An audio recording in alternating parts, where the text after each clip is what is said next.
Hi friends, you're here with me, Jen the Taxidermy Witch, and it's 3:24 in the morning, and I went to bed early last night so I could wake up extra early this morning and do some videos just by oil lamp on Conjure and talk about one of the new books that I've been getting into, and that is Working Conjure, A Guide to Hoodoo Folk Magic, and it's by Hoodoo Sen Moise, and this is the book that I read when I had no Wi-Fi on my trip. I have to say that it was another book I couldn't put down. It was a lot different than the last Conjure book that I read called Old Style Conjure, Hoodoo, Rootwork, and Folk Magic. Now, I like them both in really different ways for really different reasons. But the reason I like this one is because he's telling family traditions, and his families come from the roots of the ancestors. So to me, that's quite special. I guess he co-owns a shop in New Orleans, and if you know of any famous hoodoo shops there, you probably know who this man is. Before I read this book, I didn't know who this man was. But I want to say that in this book, I learned so much. And the whole chapter on graveyard, I mixed with the last book's chapter on graveyard, and when I visited my grandparents this time in Idaho, I used hoodoo concepts in the graveyard. And I feel like this graveyard working has been my most intricate, my most well thought out, my most well set up so far. And I had a ritual that lasted over an hour. It took me 20 minutes to get in and out of the graveyard because of the rituals that I was using, combining some things that each author had to say. I really enjoyed it. So, let me just tell you the chapters that he's got through the book. What is Conjure Hoodoo? Principles of Conjure. The foundation laid before us, the ancestors. The power of the root, the power of the dirt. Balance in working Conjure. The right and left hand of Conjure, which I think is really important. Yes. And then Conjure in the graveyard. The spirit of place. And working with both hands. Working with both hands is something I do. So it was really important for me that there was a whole chapter on that in this book.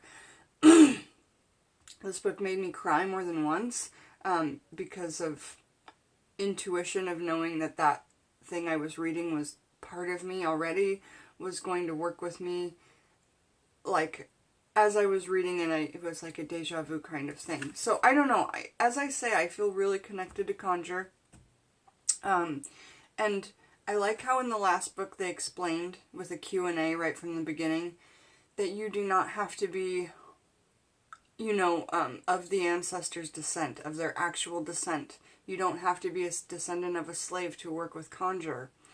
Obviously, I am not a descendant of a black, you know, African-American slave, right? Of an African ancestor. But I do hold them in the highest respect because I respect this work so much, and I respect what they went through, and I respect all of it, right? So, I like how in that book it started off by explaining anyone can do it. I feel like that's the only thing that this book is lacking, is to say that anyone can do it. But man, there is a recipe in here to get your enemy to shut up using a cow tongue. And that's something that you can get at the grocery store. I don't know if you knew that. You just have to ask. And if you guys are keeping up with American Horror Story, if you're not, cover your ears for the next 1 minute. I love when Kathy Bates goes into the butcher shop because they made her a satanic witch. And I'm not a satanic witch. But I love that they brought the witches back in this season, right? So, I love when Kathy Bates goes in the butcher shop and she's like, I need a goat's head for my incantations. And he's like, lady, I'm not selling you no goat head for your weird shit. And she's like, no, and she freaks out. I mean, it's so good. I love Kathy Bates in any role she plays in that, but Especially this new season of Apocalypse. If you don't know how to get it, just go to Amazon Prime and you pay $30 and you have all the episodes, and they come out once a week on like Thursday. Anyway, this season's blowing my mind because they brought back the witches. This whole season's about witches again. Alright, so I'm off the topic. Sorry for that little rant, but how did I even start talking? Oh, cow tongue. And another place you can go is like a halal butcher, like in okay, wait. I don't know a lot about halal foods, but I do know that those butchers have all kinds of things back there, because even if it's at a city shop, a lot of times they're butchering right in the back of the shop. And I'm just telling you experience from the ones that were down the road from me in Seattle, okay? I don't want that to sound like I know everything about halal foods, because I do not. But I do know that those butchers have all kinds of things, and they'll sell you those things. Guess why?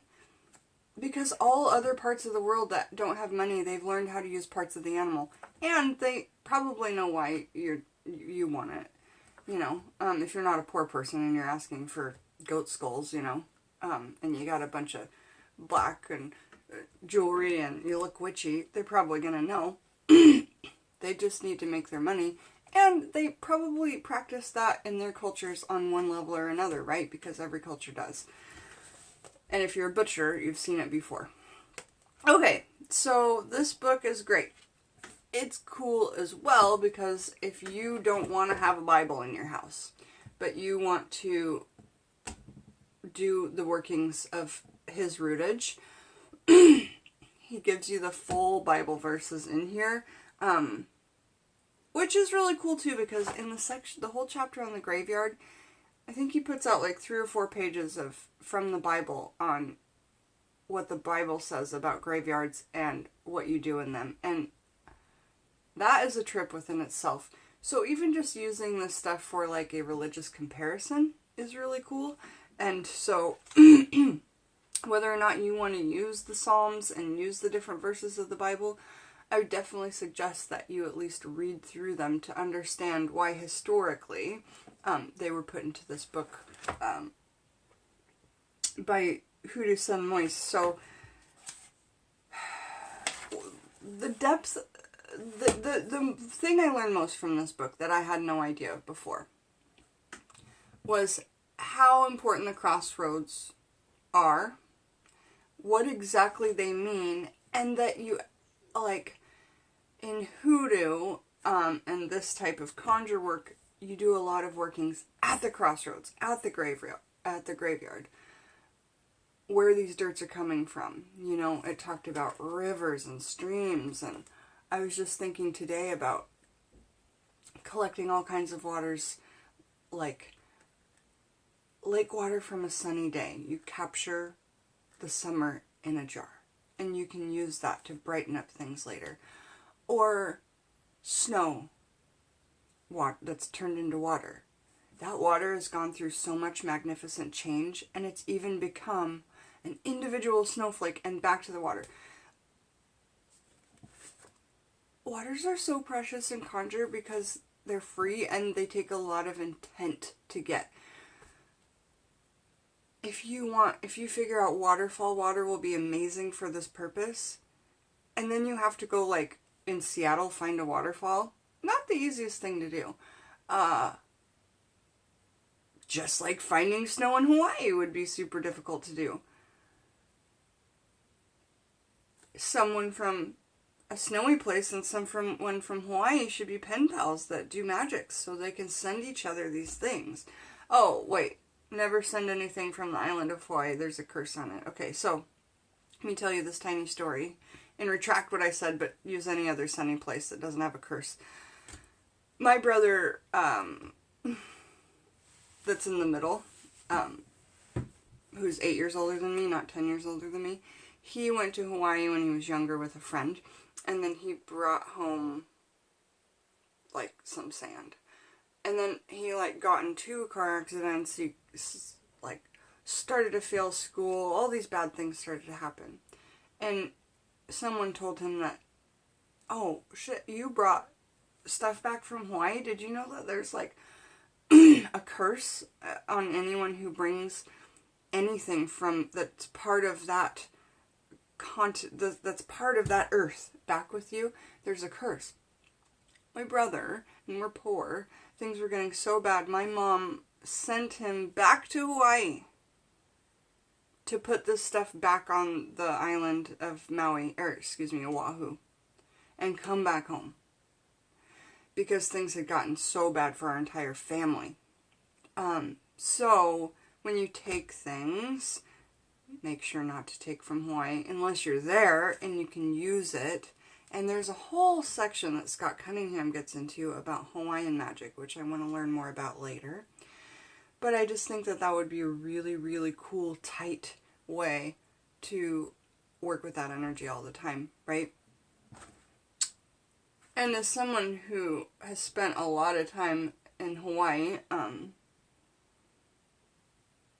all of the islands except Kauai, I can tell you that that place is frickin' magical. And I would love to do some magic, some witchcraft under and behind a waterfall. Imagine like a smoky cauldron coming out from behind a waterfall. That'd be me. Someone in full garb in the hot-ass Hawaii day. That'd be me. Okay, so why else do I love this book? Teaches you how to work with both hands. Really, really awesome. All the recipes in here are super simple as well. Like, when it goes in the graveyard, it tells you, like, a simple thing you can make to put in your shoes, what I made. And it was just sulfur and bay leaves and salt, you know. It made a simple water to clean a headstone with, or that may have been the other book. I might be mixing these books up together. I do recommend both of them, though. And let me go grab that other book that I was talking about.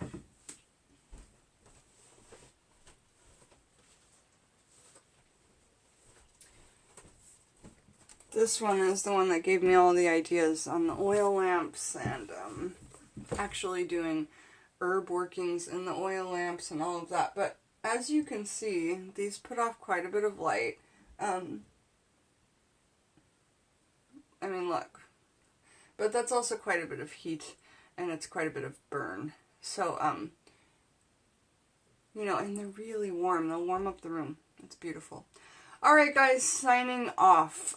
Don't forget, if I was you, I'd seriously, I have both of these whole entire books colored on and highlighted.